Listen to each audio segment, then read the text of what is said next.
ইন্দোনেশিয়ার স্বাধীনতার সাথে বাংলাদেশের যে স্বাধীনতা, এটার মানে অনেক পার্থক্য। বাংলাদেশের স্বাধীনতা দিবসটাকে আসলে একটা গেমের মতন মনে হয়, যে যে যত বেশি ব্যানার দিতে পারবে, যত বড় ফুল দিতে পারবে, তার রাজনৈতিক শক্তি অনেক বড়।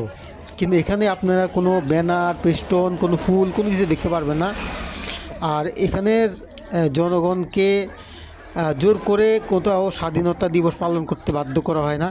সবাই তারা নিজের দায়িত্বে আসে এবং ঈদের মতন মনে করে। কিন্তু বাংলাদেশের ক্ষেত্রে জোর করে নিয়ে যায়,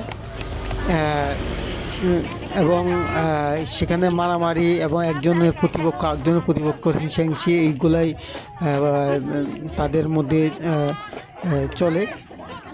তো আজকে বলার উদ্দেশ্য এটাই যে আসলে ইন্দোনেশিয়ার এই স্বাধীনতা দিবস, রাজনৈতিক এগুলো আর বাংলাদেশের স্বাধীনতাগুলো, যে রাজনৈতিক দলগুলো আছে, ইন্দোনেশিয়ার স্বাধীনতা দিবস ফলো করা উচিত।